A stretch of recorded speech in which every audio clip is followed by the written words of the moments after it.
तो गाइस, जैसा कि पिछले पार्ट में हमने अभी तक देखा कि हमारे फेवरेट जिराया सेंसे की मौत हो जाती है और सास्के का सपना पूरा होने जा रहा है। एंशिएंट उचिहा हाइडआउट के अंदर इताची सास्के का इंतजार कर रहा होता है एक कुर्सी पर बैठकर, और तभी सास्के उसके सामने आ ही जाता है। इताची बोलता है, सास्के, मैंने तुमसे क्या कहा था, तुम्हारे पास मेरी तरह मांगेक्यू शारिंगन नहीं है। जब तुम्हारे पास मांगेक्यू शारिंगन आ जाएगी तब मुझसे बदला लेने आना। कहा था ना मैंने तुम्हें, इस मामूली शारिंगन से कितनी देर टिक पाओगे? मैं कितना टिक पाता हूँ इताची, फिलहाल मुझे तुम्हारी मौत दिखाई दे रही है। मेरी मौत? हाँ ठीक है फिर। और तभी इताची उठकर सास्के के ठीक पीछे आ जाता है और सास्के भी कम नहीं है। सास्के उसके हमले को डॉज करता है और इन दोनों में बहुत खतरनाक लड़ाई होनी शुरू हो जाती है। पर तभी इताची सास्के का कॉलर पकड़कर उसे जोर से जमीन पर पटक देता है, लेकिन सास्के अपना चिडोरी स्ट्रीम एक्टिव कर लेता है और अपनी बॉडी में से बहुत ज्यादा चाकरा बाहर निकालता है। इताची से बचने के लिए ऊपर दीवार की तरफ कूद जाता है, लेकिन वहाँ पर पहले से ही सास्के का एक क्लोन मौजूद होता है और सास्के का ये क्लोन इताची के सीने के अंदर तलवार घुसा देता है और इताची नीचे गिर जाता है और बहुत ज्यादा जख्मी हो जाता है। और इताची बोलता है, सास्के तुम बहुत ताकतवर बन चुके हो। इताची, मरने से पहले मुझे एक बात बताओ। इतनी जल्दी क्या सास्के? दरअसल ये इताची नहीं था बल्कि सास्के का एक इल्यूजन था। इताची अभी तक अपनी जगह पर बैठा हुआ है, वो अपनी जगह से हिला तक नहीं है और ये सब कुछ बस इताची का एक गेंजुत्सु था। सास्के ये देखकर हैरान हो जाता है। अच्छा तो ये गेंजुत्सु था? हाँ ये एक इल्यूजन था। हाँ ये मेरा एक गेंजुत्सु था, बहुत मामूली सा। पर तुम मुझसे क्या जानना चाहते हो सास्के? वो भी लड़ाई के बीच में? हाँ चिंता मत करो, मैं तुम्हारे सारे सवालों का जवाब दूंगा सास्के। बताओ क्या जानना चाहते हो तुम? हाँ मैं सवाल पूछूंगा, लेकिन तुम अकेले नहीं हो जो गेंजुत्सु यूज कर सकता है। और तभी एक तलवार इताची के सीने के आर पार चली जाती है और एक काम सास्के ने पीछे से किया है। और यहाँ पर मौजूद ये जो पहले वाला सास्के था, ये सास्के नहीं बल्कि एक स्नेक सब्स्टिट्यूट होता है। दरअसल सास्के के पास ओरोचिमारू की ताकत है, जिसकी वजह से सास्के खुद को स्नेक्स में भी बदल सकता है। सास्के इताची के शरीर में उस तलवार को घुसा देता है और दोबारा पूछता है, इताची मैं तुमसे आखिरी बार फिर से कहता हूँ, मेरे सवालों का सही सही जवाब देना। मैं इस तलवार को बाहर नहीं निकालने वाला जब तक मुझे मेरे सवालों के जवाब नहीं मिल जाते। सास्के, सवाल पूछने का कमाल का तरीका है। ठीक है पूछो क्या पूछना है। इताची, जिस दिन तुमने हमारे सभी के सभी लोगों को बेरहमी से मार डाला, उस दिन तुमने मुझसे एक बात कही थी, अगर मैंने मांगेक्यू शारिंगन को जगा दिया तो मुझे मिलाकर हम 3 लोग होंगे जिनके पास मांगेक्यू शारिंगन की ताकत होगी। वो तीसरा इंसान जिसके पास मांगेक्यू शारिंगन है वो कौन है और कहाँ है? क्यों सास्के, क्या करना चाहते हो तुम? हाँ तुम्हें मारने के बाद मैं उसे भी जान से मार डालूंगा। तुम मार दोगे उसे? तुमने हमारे पूरे कबीले को खत्म कर दिया और तुमने कहा था कोई और भी जिंदा है, वो जो कोई भी होगा तुमसे जरूर मिल चुका होगा। तो सास्के तुमने उसका पता लगा ही लिया? हाँ तो बताओ मुझे कौन है वो, बताओ इताची। सास्के, वो मादारा है, मादारा उचिहा। मादारा उचिहा? सास्के उसका नाम सुनकर पूरी तरह से चौंक जाता है। क्या ये तो वही नाम है जो नारुतो के अंदर नाइन-टेल्ड फॉक्स था, उसने भी मुझे यही बोला था। तुम्हारा ये चाकरा मुझे मादारा उचिहा की याद दिलाता है। और पिताजी ने भी मादारा का जिक्र किया था। ऐसा नहीं हो सकता। हाँ सास्के, मादारा उचिहा वही है जिसने हिडन लीफ विलेज को बनाया था और मादारा उचिहा वही है जिसने सबसे पहले मांगेक्यू शारिंगन को एक्टिव किया था। क्या बक रहे हो इताची? मादारा उचिहा बहुत सदियों पहले मर चुका है, क्या तुम मेरे साथ खेल खेलना चाहते हो? सास्के, मादारा उचिहा जिंदा है, तुम मानो या ना मानो इससे कोई फर्क नहीं पड़ता। मजाक करना बंद करो, मुझे सच जानना है इताची। सास्के, मेरे छोटे बेवकूफ भाई, हम जो सुनते हैं देखते हैं हम उसी को रियलिटी मान लेते हैं। सच्चाई तो यही है कि मादारा उचिहा जिंदा है। मादारा तुम्हारी सोच से परे है। एक बात अच्छे से जान लो सास्के, सच्चाई बस एक धोखा है। लोग झूठ को ही अपनी जिंदगी का सच मानकर जीते हैं। ये बस एक कल्पना है कि मादारा मर चुका है, बिल्कुल वैसे ही जैसे तुमने सोचा था कि मैं तुम्हारा सबसे अच्छा भाई हूँ, पर मैंने बस तुम्हारे सामने एक अच्छा भाई बनने का नाटक किया। उस रात जो हुआ था, मैं एक छोटा सा बच्चा था इताची और ना समझ भी, इसलिए मैं तुम्हारे गेंजुत्सु में फंस गया। लेकिन इस बार नहीं इताची, इस बार मैं तुम्हें मार डालूंगा। और सास्के जान जाता है कि ये भी इताची का एक और इल्यूजन है और असली वाला शुरू से ही वहाँ पर बैठा हुआ है और सास्के पर लगातार इल्यूजन्स क्रिएट करता जा रहा है। तुम मेरे गेंजुत्सु में नहीं फंस पा रहे, बहुत बढ़िया सास्के, और तुम्हारा ये कॉन्फिडेंस मुझे बहुत पसंद आया सास्के। लेकिन तुम्हारी आंखें अभी भी मेरा मुकाबला नहीं कर सकती सास्के। लगता है तुमने अभी तक अपने किसी करीबी को नहीं मारा और ऐसे ही मेरे पास आके तुम वही अपनी मामूली सी शारिंगन को लेकर। माफ करना सास्के, लेकिन तुम कमजोर हो। अच्छा तो देर किस बात की है, अपने मांगेक्यू शारिंगन का यूज करो और मुझे खत्म कर दो इताची। करते क्यों नहीं? सास्के मेरे छोटे बेवकूफ भाई। और तभी ब्लैक ज़ेत्सु भी यहाँ पर आ जाता है इन दोनों की लड़ाई का मजा उठाने। और तभी इताची बोलता है, सास्के, मांगेक्यू शारिंगन बहुत खास आंखें हैं, जब ये एक्टिव हो जाती हैं तो इसे यूज करने वाला उचिहा बहुत ज्यादा खतरनाक हो जाता है, पर अगर इसका ज्यादा इस्तेमाल किया तो वो अंधा भी हो सकता है। अंधा हो जाना? हाँ तो क्या इससे नाइन-टेल्ड फॉक्स को कंट्रोल किया जा सकता है? वैसे तुम्हें इसके बारे में ज्यादा कुछ नहीं पता है ना सास्के। मुझे ये बताओ, ये मादारा उचिहा आखिर है कौन? सास्के, मादारा उचिहा सबसे पहला इंसान है जिसने अपनी मांगेक्यू शारिंगन का यूज करके नाइन-टेल्ड फॉक्स को कंट्रोल कर लिया था। एक ना मरने वाला इंसान जो कि मेरा बहुत अच्छा दोस्त भी है, और वो ऐसा पहला इंसान था जिसने मांगेक्यू शारिंगन का एक राज जान लिया था। मांगेक्यू शारिंगन का एक राज? हाँ क्या है वो? इताची सास्के को अपने गेंजुत्सु में फंसाकर उसी समय में ले जाता है जब मादारा उचिहा जवान था और इस दुनिया में जिंदा था। ध्यान से देखो सास्के, बहुत समय पहले मादारा उचिहा का एक छोटा भाई था। दोनों बहुत ज्यादा ताकतवर थे और दोनों के पास बहुत खतरनाक शारिंगन आके थी। और फिर एक दिन दोनों ने अपने सबसे ज्यादा करीबी दोस्तों का कत्ल कर दिया और मांगेक्यू शारिंगन को हासिल कर लिया। देखा जाए तो सबसे पहले उन दोनों ने ही मांगेक्यू शारिंगन को एक्टिव किया था। मादारा उचिहा सबसे ज्यादा खतरनाक था और इसलिए आगे चलकर वो हमारे उच्चीहा क्लैन का मुख्य बन गया और अपने कबीले के और उच्चीहा मेंबर्स को इकट्ठा करके दूसरे कबीलों पर हमला करने जाया करता था। बहुत सदियों तक ऐसा ही चलता रहा। सभी लोग मादारा उच्चीहा और उसके लोगों के सामने हार मानने के लिए मजबूर हो गए, लेकिन अपने मांगेक्यू शारिंगन का हद से ज्यादा यूज करने की वजह से मादारा ने अपनी आंखों की रोशनी पूरी तरह से खो दी। मादारा उच्चीहा अंधा हो गया। अपनी आंखों को ठीक करने के लिए उसने वो सब कुछ किया जो कि उसे करना चाहिए था, लेकिन इसका कुछ भी फायदा नहीं हुआ। मादारा उच्चीहा अपना मानसिक संतुलन खो बैठा और उस वक्त मादारा उच्चीहा को अपनी आंखों की रोशनी को वापस लाने के लिए वो करना पड़ा। मादारा बहुत ज्यादा डेस्परेट था और फिर उसने वो किया जो कि किसी ने भी नहीं सोचा था। मादारा ने अपनी भाई की आंखें ही छीन ली और उसके बाद मादारा ने कुछ नया हासिल कर लिया, एक नई रोशनी, एक नया इटर्नल मांगेक्यू शारिंगन, एक कभी ना खत्म होने वाली रोशनी। अगर एक उच्चीहा अपने मांगेक्यू शारिंगन को ज्यादा यूज करने की वजह से खो देता है और अगर दोबारा से किसी दूसरे उच्चीहा का मांगेक्यू शारिंगन ले लेता है तो वो इटर्नल मांगेक्यू शारिंगन की पावर को हासिल कर लेता है और इन नई आंखों से मादारा बहुत ज्यादा ताकतवर बन जाता है। मादारा उच्चीहा पूरी दुनिया के ऊपर कब्जा करने के लिए निकल जाता है और एक दिन लड़ाई करते वक्त उसका सामना एक बहुत ताकतवर कबीले से हो गया और उस कबीले का नाम था सेंजियो क्लैन और मादारा उच्चीहा ने वहाँ के मुख्य जिसका नाम था हाशिरामा सेंजियो उसके साथ उसने हाथ मिला लिया और दोनों क्लैन्स आपस में मिल जाते हैं, उच्चीहा क्लैन और सेंजियो क्लैन। और लैंड ऑफ फायर की धरती पर हाशिरामा और मादारा उच्चीहा ने हिडन लीफ विलेज का निर्माण किया, पर इस विलेज का लीडर बनने के लिए इन दोनों में एक बहुत घमासान युद्ध हुआ और लोग ऐसा मानते हैं कि उस लड़ाई में हाशिरामा ने मादारा को हरा दिया और उसे मारने के बाद हाशिरामा सेंजियो हिडन लीफ विलेज का सबसे पहला होकागे बन गया। पर सच तो ये था कि मादारा हार गया था, लेकिन वो मरा नहीं था। मादारा उच्चीहा अभी भी जिंदा है और उसने एक नई संस्था बनाई जिसका नाम है अकात्सुकी। 16 साल पहले मादारा उच्चीहा ने नाइन टेल के जरिए हिडन लीफ विलेज पर हमला करवाया था, पर उस वक्त फोर्थ होकागे ने उसे रोक दिया। मादारा उच्चीहा एक हारा हुआ इंसान है और इताची गुस्से से बोलता है, और सास्के, अब मैं मादारा को पीछे छोड़ दूंगा क्योंकि मेरे पास भी वही है जो कि मादारा के पास था। सास्के, तुम हो मेरी नई रोशनी, तुम्हारे पास मेरी आंखें हैं। सच कहूँ तो हमारा कबीला बस अपने दोस्तों की जान लेता है, मांगेक्यू शारिंगन को हासिल करता है। हमारे कबीले में बस गद्दारी होती है, अपने भाइयों को मारते हैं। जिस दिन तुम पैदा हुए थे तुम अपने आप ही मेरी आंखें बन गए थे। मेरे करीब आओ सास्के, मैं तुम्हें मारकर इस कबीले से आजाद कर दूंगा और एक नया बदलाव लेकर आऊंगा। यही एक बंधन है दो उच्चीहा भाइयों के बीच में। ताची, तो ये सब था तुम्हारे दिल में? हाँ, आखिरकार मेरा सपना पूरा होगा। पर कैसे सास्के? तुम्हारे पास मांगेक्यू शारिंगन नहीं है, तुम्हारा सपना पूरा नहीं हो सकता छोटे भाई। तुम नहीं जीत सकते। तुम अपनी आंखों का जितना मर्जी यूज कर सकते हो, पर मेरी नफरत तुम्हें तुम्हारी सच्चाई दिखाएगी ताची, और तुम्हारी सच्चाई है मौत। और ये दोनों के दोनों बहुत समय तक एक दूसरे को बस घूरते ही रहते हैं और फिर अचानक से ही इन दोनों के बीच में बहुत खतरनाक लड़ाई होनी शुरू हो जाती है। दोनों एक दूसरे पर बहुत सारे शूरिकेन्स को फेंकते हैं बहुत ज्यादा तेज रफ्तार से, और जब सारे शूरिकेन्स खत्म हो जाते हैं तो इताची सास्के को एक जोरदार लात मारता है और सास्के दूर एक दीवार पर जाकर टकरा जाता है। सास्के खुद को संभालने की कोशिश कर ही रहा होता है, लेकिन इताची सास्के को दबोच लेता है और सास्के कुछ नहीं कर पाता। सास्के, मुझे माफ करना, पर तुम्हारी आंखें अब मेरी हैं।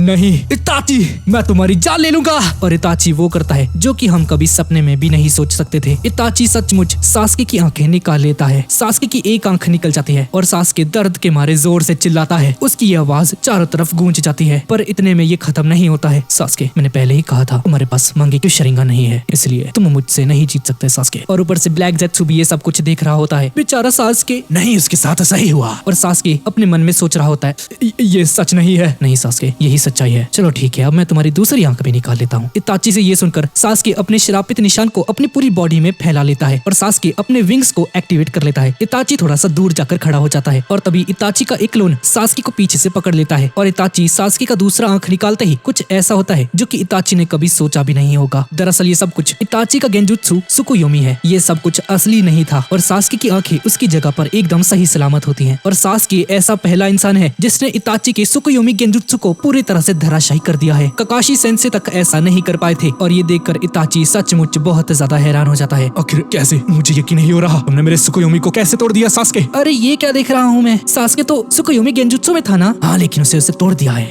पर ऐसा कैसे हो सकता है? उसके पास तो बस एक मामूली सी शारिंगन है ना। आखिर एक मांगेक्यू शारिंगन नॉर्मल शारिंगन से कैसे हार सकती है? तुम भूल रहे हो, हथियार हमेशा उसके चलाने वाले पर निर्भर करता है और सास्के बहुत ज्यादा ताकतवर हो चुका है। क्या हुआ है ताची? लगता है तुम्हारे तोते उड़ गए। डर लग रहा है, यकीन करना मुश्किल हो रहा है। मैंने कहा था ना तुम्हें ताची, तुम जितना मर्जी अपनी आंखों का यूज कर सकते हो, लेकिन मेरी नफरत तुम्हें आज हरा कर रहेगी और तुम्हें तुम्हारी सच्चाई दिखाएगी। अच्छा, तो ऐसी बात है सास्के, तो ठीक है। तो अब तुमने जो भी गेंजुत्सु में देखा था वो सब कुछ अब सच होगा। दोनों आमने सामने खड़े होते हैं और सबसे पहले सास्के एक शूरिकेन को फेंकता है। इताची उसे डॉज कर लेता है, पर इताची देखता है कि वो एक नहीं बल्कि 2 शूरिकेन्स होते हैं, एक शूरिकेन के नीचे एक और शूरिकेन, और इस टेक्निक को कहा जाता है शैडो शूरिकेन जुत्सु। इताची छलांग मारता है और बहुत मुश्किल से इन दोनों के दोनों शूरिकेन्स को डॉज कर पाता है, पर सास्के ने इन दोनों शूरिकेन्स के अंदर स्ट्रिंग्स लगा रखी हैं, और जब इसे खींचता है और जब सास्के उस शूरिकेन को खींचता है तो ये दोनों शूरिकेन्स अलग अलग हो जाते हैं, और एक शूरिकेन इताची के पेट के अंदर जाकर घुस जाता है और बहुत ज्यादा खून निकलता है, और सास्के अपनी पूरी ताकत लगाकर एक फायर बॉल छोड़ देता है। एक बहुत बड़ा धमाका हो जाता है, लेकिन इताची उसके इस हमले से भी बच जाता है, और धूल हटने के बाद हम लोग देखते हैं कि सास्के ने अपने श्रापित निशान को पूरी बॉडी के अंदर फैला दिया है, और ये दोनों एक साथ हैंड साइंस बनाकर एक ही वक्त पर फायर बॉल जुत्सु छोड़ते हैं। और व्हाइट जेत्सु देखता है कि इताची का फायर बॉल सास्के के फायर बॉल से कमजोर है, और सास्के उसके फायर बॉल को पीछे धकेलने लग जाता है, पर तभी इताची सास्के की इस आग को रोकने के लिए आमातेरासु का यूज करता है। इताची की लेफ्ट आईज से एक बहुत खतरनाक ब्लैक आग निकलती है, एक ऐसी आग जिसे कोई भी नहीं बुझा सकता। ये आग जिस पर भी गिरती है उसे पूरी तरह से जलाने के बाद ही रुकती है, और ये इताची की काली आग सास्के की आग को पूरी तरह से मिटा देती है। व्हाइट जेत्सु बोलता है, अरे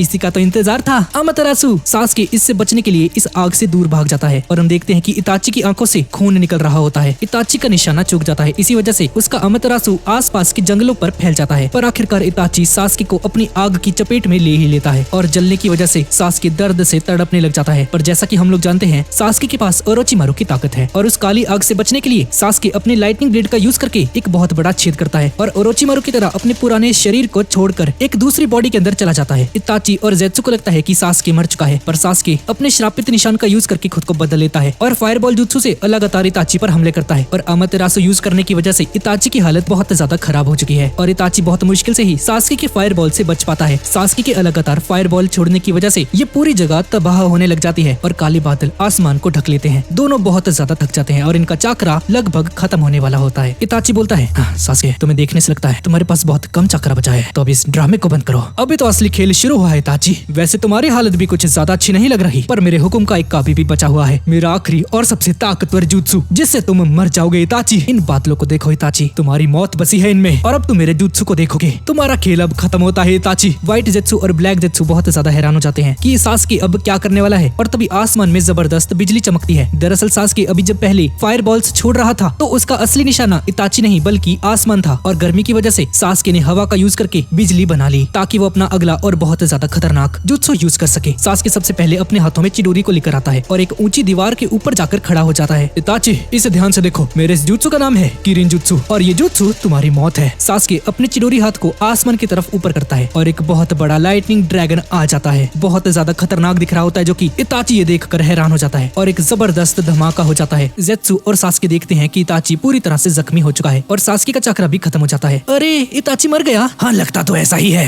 आखिरकार ये खत्म हुआ, और तभी इताची लेटा हुआ बोलता है, सास्के, क्या यही था तुम्हारा खतरनाक हमला? माफ करना, लेकिन ये मेरी मौत नहीं हो सकती। सास्के ये देखकर हैरान हो जाता है कि इताची अभी तक जिंदा है। क्या? नहीं, ये नहीं हो सकता। अरे ये तो जिंदा है। सास्के, तुमने अपने हुक्म का इक्का चला दिया है ना, तो अब मैं तुम्हें अपने हुक्म का इक्का दिखाता हूँ। इताची उच्चीहा, तुम अभी तक मरे कैसे नहीं? और तभी सास्के का श्रापित निशान उसके तीसरे स्टेज पर चला जाता है, और तभी हम देखते हैं कि इताची के अंदर से एक जबरदस्त ऑरा निकलता है, और ये ऑरा ट्रांसफॉर्म होकर किसी खतरनाक सोल्जर जैसा बन जाता है। सास्के ये देखकर हैरान हो जाता है। अपनी लाइफ में पहली बार सास्के ने कुछ ऐसा देखा था। ये क्या है? ये है क्या? सास्के, इसे ध्यान से देखो, ये है मेरा हुक्म का इक्का, सुसानो। क्या? सुसानो? यही है मांगेक्यू शारिंगान यूजर की असली ताकत, एक उच्चीहा की असली ताकत। क्या हुआ सास्के, क्या तुमने इसे पहली बार देखा है? तुम्हारे पास कोई बच्ची कुछ ताकत है, कोई और हुक्म का इक्का है तो उसे अभी यूज कर लो, क्योंकि ये लड़ाई अब खत्म होने जा रही है। और तभी सास्के के अंदर से एक आवाज आती है, और ये आवाज ओरोचिमारू की होती है। सास्के, चिंता मत करो, मैं तुम्हें ताकत दे सकता हूँ। और सास्के की बॉडी से एक विशालकाय 8 सिर वाला स्नेक बाहर आता है। अरे अब ये क्या है? क्या तुम्हें हर चीज बतानी पड़ेगी? अरे बताओ ना यार, क्या है ये? सास्के ने भी अपनी ताकत का यूज किया है, और अब ताकत ना होने की वजह से ओरोचिमारू इसके अंदर जो कैद था वो इस सांप के जरिए बाहर आ चुका है। और अब इताची और सास्के के बीच में बहुत खतरनाक लड़ाई होनी शुरू हो जाती है। इताची अपनी सुसानो तलवार का यूज करके ओरोचिमारू के उस सांप को काट डालता है, और उस सांप के सिर से बाहर निकलता है ओरोचिमारू। ओरोचिमारू, आखिर तुम बाहर आ ही गए। अरे ये देखो, ये तो वही नागिन है। सच में कितना गंदा लग रहा है ये। काफी दिनों बाद मिले इताची, मुझे इसी दिन का इंतजार था। सास्के ने अपना सारा चक्रा यूज कर लिया है, और अब मेरा सपना पूरा होने जा रहा है। मैं तुम्हारे भाई के शरीर पर कब्जा करूंगा। और तभी अचानक से इताची अपनी सुसानो की तलवार को ओरोचिमारू के अंदर तलवार घुसा देता है, और उसे पूरी तरह से इसमें कैद कर देता है। दरअसल ये तलवार दुश्मन को कैद करने वाली तलवार है, और इसका नाम है तोत्सुका ब्लेड। ओरोचिमारू को उसके अंदर कैद करने के बाद सास्के पूरी तरह से उससे आजाद हो जाता है, और ये करने के बाद इताची सास्के की शारिंगन को लेने के लिए उसकी तरफ आगे बढ़ता है। अपने सुसानो के साथ सास्के इताची को रोकने की कोशिश करता है, पर सुसानो के इस ऑरा को पेनिट्रेट करना लगभग नेक्स्ट टू इम्पॉसिबल है। सास्के पूरी तरह से लाचार हो जाता है और तभी इताची सास्के के बहुत ज्यादा पास आ जाता है और उसकी आंखें लेने ही वाला होता है, पर तभी पुराने दिनों की तरह इताची सास्के के माथे के ऊपर टैप करता है जैसे कि बचपन में किया करता था। और इताची बोलता है, मुझे माफ करना सास्के, बस इतना ही था। इताची का सुसानो गायब हो जाता है और इताची मुस्कुराते हुए सास्के के चेहरे के ऊपर अपने हाथों से लगा हुआ खून लगाकर बेजान होकर नीचे जमीन पर गिर जाता है और इताची की मौत हो जाती है। सास्के हाँफ रहा होता है और उसे कुछ भी समझ में नहीं आता कि आखिर अभी हुआ क्या। पूरे जंगल में वो काली आग फैल जाती है, काले बादल आसमान में आ जाते हैं और यहाँ पर बारिश होना शुरू हो जाती है। और तभी यहाँ पर एक जो व्हाइट स्नेक होता है वो पूरी तरह से जल जाता है अमातेरासु की आग की वजह से, जिसका मतलब है कि ओरोचिमारू का खात्मा हो चुका है। पर ऐसा नहीं होने वाला, ये ओरोचिमारू साला इस सीरीज के एंड तक जिंदा रहने वाला है। जैसा कि आप लोगों ने कमेंट्स में मुझे बताया था। इताची आखिरी बार सास्के को देखता है और बोलता है, मेरा वक्त आ गया छोटे भाई। और इताची की डेथ हो जाती है और सास्के इताची को देखकर बोलता है, आखिरकार इताची मर चुका है, पर इसने मेरे सर पर टच क्यों किया? ये तो मेरी आंखें लेने आया था ना। और ये सोचकर सास्के भी जमीन पर गिर जाता है और इताची के साथ लेट जाता है। जेत्सु ये देखकर हैरान हो जाता है कि आखिर अभी हुआ क्या। इताची के मरने के बाद जोरदार बारिश होनी शुरू हो जाती है और सास्के भी बेहोश हो जाता है। और इस तरफ टोबी टीम ककाशी को जंगल में रोक कर रखा है। ये सब पूरी कोशिश करते हैं टोबी को हराने की। कीबा अपने डॉग के साथ उस पर हमला करता है, शिनो अपने कीड़ों के साथ और कैप्टन यामाटो भी वुड स्टाइल जुत्सु का यूज करके टोबी को दबोचने की कोशिश करते हैं, पर सारे हमले टोबी की बॉडी के आर पार चले जाते हैं। सब लोग पूरी तरह से परेशान हो जाते हैं और तभी टोबी एक पेड़ की डाली के ऊपर खड़ा हो जाता है उल्टे तरीके से। अरे पाजी कितना मजा आ रहा है दोस्तों, अब हमला करने की बारी मेरी है। ककाशी सेंसे सभी को सावधान करते हैं, सभी लोग सावधान हो जाओ, ये अब हमला करने वाला है। और टोबी बोलता है, निंजा 8 जीन कपाक डम डम। नारुतो बहुत ज्यादा गुस्से में आ जाता है, ये हमारे साथ सिर्फ खेल रहा है। कैप्टन यामाटो भी बहुत ज्यादा परेशान हो जाते हैं क्योंकि कोई भी हमला काम नहीं कर रहा और इनके सारे अटैक्स से बहुत आसानी से बचता जा रहा है। कीबा और नारुतो भी परेशान हो जाते हैं और कीबा नारुतो से कहता है,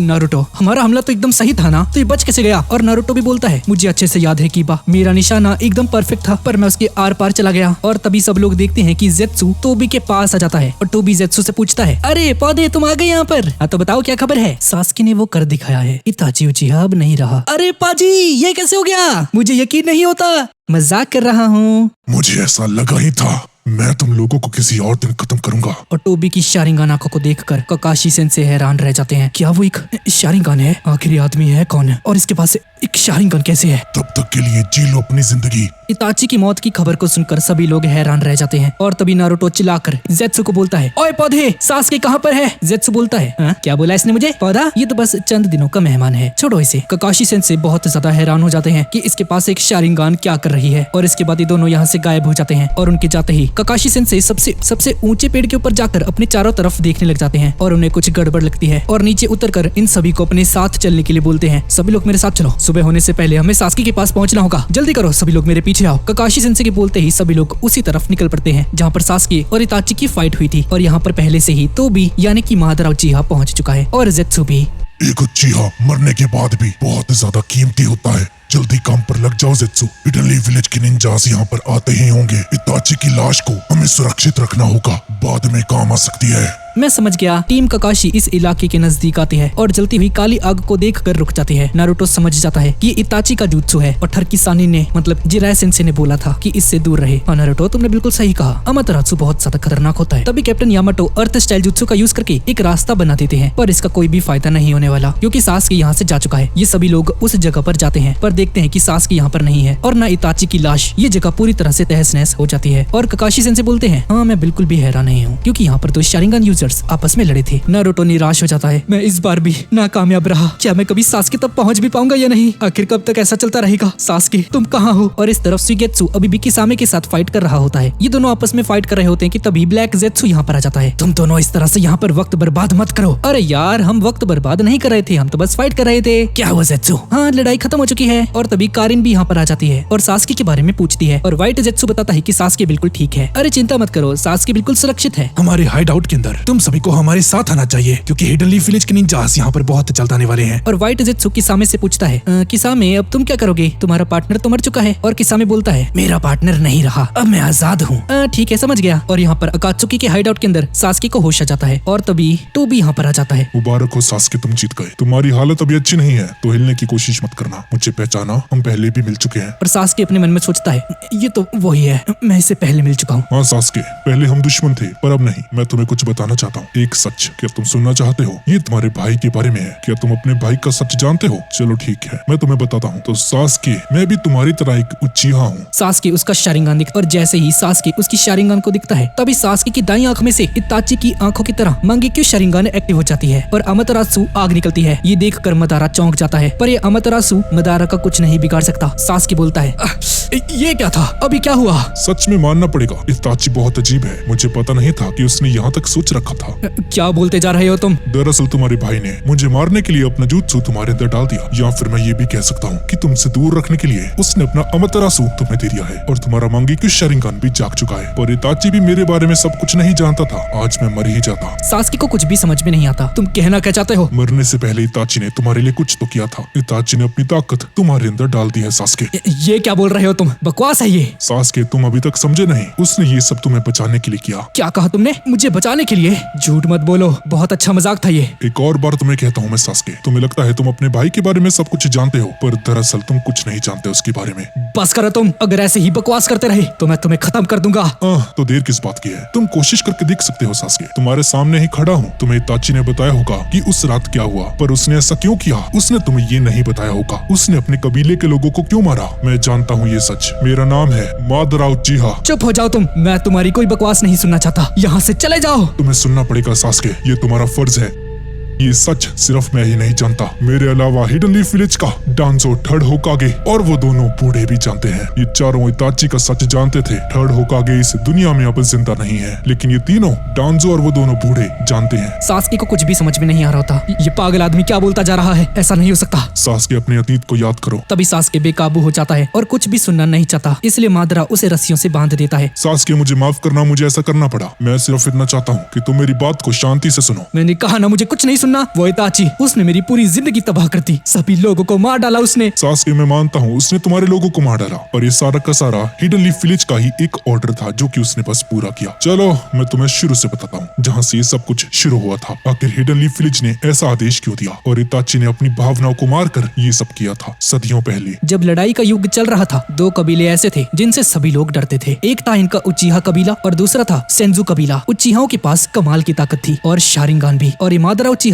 इनके विलेज का मुखिया था। मैं काफी ताकतवर था। सभी कबीले के लोग मेरे सामने अपना सर झुकाते थे। कोई मेरे खिलाफ जाने की हिम्मत तक नहीं कर सकता था। राजाओं की तरह जीता था मैं। पर एक दिन मेरा सामना सेंजू कबीले के एक ऐसे आदमी से हो गया जिसने मुझे एक बार नहीं बल्कि कई बार हराया। सेंजू कबीले का मुखिया हाशिरामा सेंजू, जो कि वुड स्टाइल जुत्सु में माहिर था। मैं अपनी जिंदगी में एक बार भी उसे नहीं हरा पाया, इटरनल मांगेक्यू शारिंगान होने के बाद भी। सास्के बोलता है, हाँ मैं जानता हूँ सब कुछ। तुमने अपने भाई को मारकर उस इटरनल मांगेक्यू शारिंगान को हासिल किया था। हाँ, मानता हूँ मैंने ऐसा किया था, पर ये हमारे कबीले को बचाने के लिए जरूरी था। पर मेरे भाई ने अपनी मर्जी से मुझे अपनी आंखें दी थी और एक दिन मेरे और हाशिरामा सेंजू के बीच में दोस्ती हो गई और एक दूसरे के साथ लड़ने के बजाय हम दोनों में दोस्ती हो गई और हमने एक विलेज की क्रिएशन की और लैंड ऑफ फायर और हिडन लीफ विलेज बन गया। बाकी जगहों ने भी इसी रूल को फॉलो किया और शांति कायम हो गई पूरी दुनिया में। पर मैं अकेला था जो इन सभी के खिलाफ था। मेरे भाई ने अपना बलिदान दे दिया और दोबारा से फिर से जंग शुरू करने के लिए मैंने अपने लोगों से मदद मांगी, लेकिन किसी ने भी मेरी हेल्प नहीं करी। मैं पूरी तरह से अकेला खड़ा था। उसके बाद क्या हुआ? हाँ, जैसा कि सब लोग जानते हैं, Hashirama Senju hidden leaf village का सबसे पहला होकागे बना। लैंड ऑफ फायर और हिडन लीफ विलेज ने उसे चूज किया। उच्चीहा की ताकत और सत्ता फिर से कमजोर पड़ गई और मैंने फैसला किया कि मैं अपने कबीले के मुखिया के रूप में फिर से फाइट शुरू करूंगा। पर मेरा साथ कोई नहीं दे रहा था। मुझे विलेज से बाहर कर दिया गया। मैं सिर्फ बदला चाहता था, इसलिए मैंने हिडन लीफ विलेज के ऊपर हमला कर दिया। आखिरी बार ही सही, लेकिन हाशिरामा सेंजू और मेरे बीच में एक खतरनाक युद्ध हुआ। पर हमेशा की तरह मैं फिर से हार गया और जहाँ पर हमारी आखिरी फाइट हुई थी वो जगह आज मशहूर फाइनल वैली के नाम से जाना करती है। सबको लगा मैं मर गया, सबने मुझे बुला दिया। हाशिरामा के बाद उसके छोटे भाई तोबिरामा ने उसकी गद्दी को संभाला। तोबिरामा मुझसे बहुत ज्यादा नफरत करता था, पर उसने सभी उच्चीहास का भरोसा जीतने के लिए हिडन लीफ विलेज की पुलिस फोर्स बनाई। पर असली सच्चाई तो ये थी कि वो उच्चीहास को दूर रखना चाहता था और पूरे कबीले पर भी नजर रखना चाहता था। हमारे कुछ लोगों ने इस बात को समझ लिया और ये वही लोग थे जो कभी मेरा विरोध किया करते थे, पर बहुत देर हो चुकी थी। वक्त बीतता गया, सेंजू कबीला बहुत स्ट्रॉन्ग बन चुका था और उचिहा के लोग उनके सामने कुछ नहीं थे। जो मैंने कहा था वो सब कुछ सच हो गया और मैंने उन पर फिर से हमला किया। 16 साल पहले नाइनटेल फॉक्स का हमला। नाइनटेल फॉक्स पूरी तरह से मेरे काबू में था और विलेज वालों को लगा ये घटना सिर्फ एक हादसा थी और इससे उचिहाओं का इससे कोई भी संबंध नहीं माना जाता था। पर फिर भी उन्हें शक था कि ये किसी उचिहा के मेंबर ने ही किया है। कबीले के लोगों ने इसका विरोध किया पर अंत में उचिहाओं के लोगों पर नजर रखनी शुरू कर दी और जबरदस्ती उन्हें विलेज के अंदर एक अलग जगह पर रखा गया। सिर्फ थर्ड होकागे ही थे जिन्होंने इसके खिलाफ आवाज उठाई पर डांजो ऐसा नहीं चाहता था और अंत में उचिहा कबीले से उनका भरोसा उठ गया और भेदभाव और कास्ट डिस्क्रिमिनेशन शुरू हो गई। नफरत फैलनी शुरू हो गई और उनका शक सच्चाई में बदल गया। उचिहा के लोगों ने हिडन लीफ विलेज के खिलाफ बगावत करने की योजना बनाई।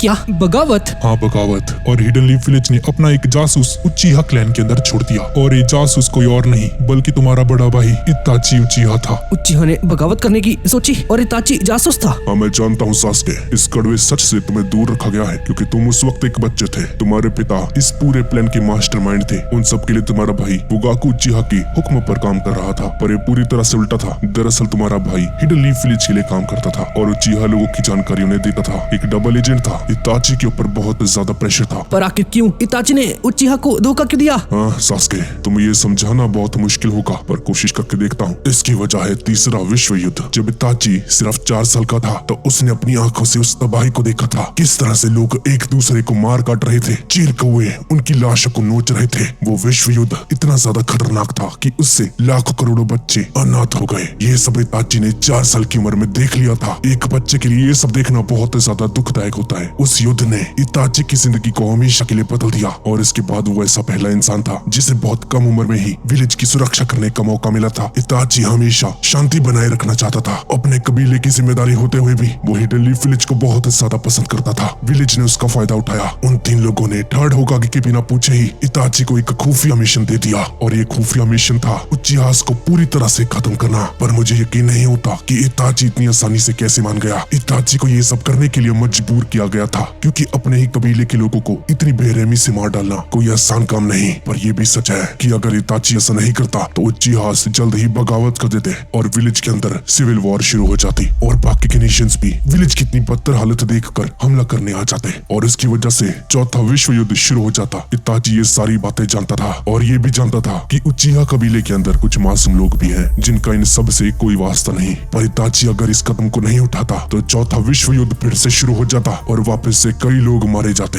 एक बात बताओ सास्के, अगर तुम इताची की जगह होते तो तुम क्या करते? मैं जानता हूँ तुम्हारे पास कोई जवाब नहीं पर तुम्हारे भाई ने फैसला किया कि वो खुद अपने कबीले को पूरी तरह से खत्म कर देगा। इताची उचिहा से नफरत नहीं करता था, ना ही वो उचिहा को मारना चाहता था पर उसने अपने दिल पर पत्थर रख के ये सब कुछ किया। इताची पूरी तरह से जानता था ये मिशन करने के बाद वो एक विलन बन जाएगा। ना ही उसे कोई मेडल मिलेगा ना उसे कोई शाबाशी मिलेगी बल्कि एक मोस्ट वांटेड क्रिमिनल घोषित कर दिया जाएगा। पर इताची के लिए सबसे जरूरी विलेज था। इताची इस मिशन को अंजाम देने से पहले मुझसे आकर मिला था। उसने वो सारी बातें मुझे बताई थी। इताची ने अपनी ड्यूटी उस दिन अच्छी तरह से निभाई पर वो अपने छोटे भाई को नहीं मार सका जो कि तुम थे सास्के। इताची ने कुर्सी पर बैठे हुए विलेज के लोगों से विनती की थी कि उसके छोटे भाई की जान को बख्श दिया जाए, इसलिए उसने तुम्हें सच नहीं बताया और ये सब कुछ उसने डेंजो के कहने पर किया था। यही है इताची का असली सच और सच ये था कि इताची तुमसे बहुत ज्यादा प्यार करता था सास्के। ये सब कुछ झूठ है, तुम झूठे हो। ये सब कुछ एक कहानी है। इताची बस मुझे मारने ही वाला था। सास्के, अगर इताची को ये करना ही होता तो वो बहुत आसानी से कर देता पर उसने अपने मांगे की शरिंगन से मुझे मारने की कोशिश की थी। तुम्हारी लड़ाई उसके प्लान का एक हिस्सा था। इताची बस तुम्हें यकीन दिलाना चाहता था और कुछ नहीं। उसने तुम्हें तुम्हारे श्रापित निशान से हमेशा के लिए आजाद कर दिया। दरअसल ये लड़ाई तुम्हारे मांगे की शरिंगन को जगाने के लिए थी और तुम्हारी आंखें लेने का नाटक भी किया। तुम झूठ बोल रहे हो। तुम और इताची आपस में मिले हुए हो ना? इताची का बस एक ही गुनाह था, वो विलेज को हद से ज्यादा पसंद करता था और जब अकात्सुकी का वो हिस्सा बन चुका था तब भी वो हमेशा हिडन लीफ विलेज के बारे में सोचता रहता था और तुम्हारे बारे में भी। सास्के, थर्ड होकागे जिसने तुम्हें बचाने के लिए वादा किया था, जब वो मारे गए थे तब इताची ने विलेज के अंदर वापसी की थी क्योंकि वो तुम्हें सुरक्षित देखने के लिए आया था। नहीं, ऐसा नहीं हो सकता। सास्के,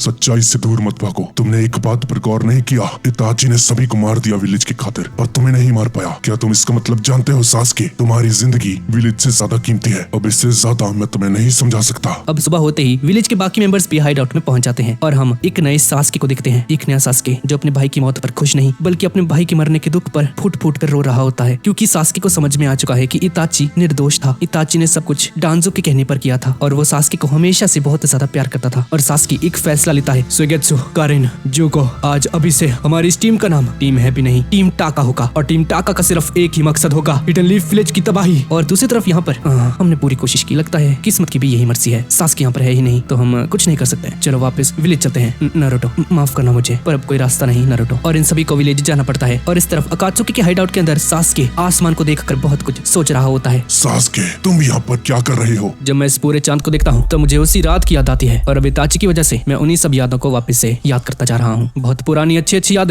मेरे दिल के अंदर कैद हैं, उन सभी को बाहर निकाल रहा हूँ। उस रात जब इताची भागने वाला था तब बेहोश होने से पहले मैंने इताची की आंखों में आंसू देखे थे। मुझे लगा था बस ये मेरी एक कल्पना है या उसका कोई गेंजुत्सु होगा, पर नहीं, इताची सच में रो रहा था। पर तब मैंने इसे महसूस नहीं किया। तो सास्के, अब तुम क्या करने वाले हो? क्या तुम इताची के रास्ते पर चल के हिडन लीफ विलेज की रक्षा करोगे? हरगिज नहीं, मैं इताची की इच्छाओं को पूरा नहीं करना चाहता, बल्कि जिस विलेज ने उसे इतनी तकलीफ दी मैं उस विलेज को ही तबाह कर दूंगा। फिलहाल यही मेरा मकसद है। तो सास्के, मेरे साथ आओ, एक मीटिंग करते हैं। और इनकी मीटिंग शुरू हो जाती है। क्या बात है, इताची मर गया लेकिन उसका भाई हमारे साथ जुड़ गया। हम टीम टाका हिडन लीफ विलेज को तबाह कर देंगे। सास्के, तुमने ये कह तो दिया, लेकिन तुम ऐसा करोगे कैसे? इसकी चिंता तुम मत करो, मैं इसे देख लूंगा। हाँ क्यों नहीं, लगता है तुम्हारा खुदकुशी करने का इरादा है तो जाओ करो। किस्सा में मुझे लगता है आप हमें बहुत अंडर एस्टिमेट कर रहे हैं। देखो बच्चे, जब बड़े बात कर रहे होते हैं तो बीच में नहीं बोलते। ठीक है सास्के, तुम हमें टेल्ड बीस्ट ला कर दो और हम तुम्हारी मदद करेंगे हिडन लीफ विलेज को तबाह करने में। क्या टेल्ड बीस्ट? तुम जानते हो ना टेल्ड बीस्ट के बारे में? हाँ, हम लोग 6 को पकड़ चुके हैं, अब सिर्फ 3 बाकी हैं। अच्छा, तो क्या तुम्हारे पास 9 टेल है? नहीं, लेकिन बहुत जल्दी होगा। सास्के,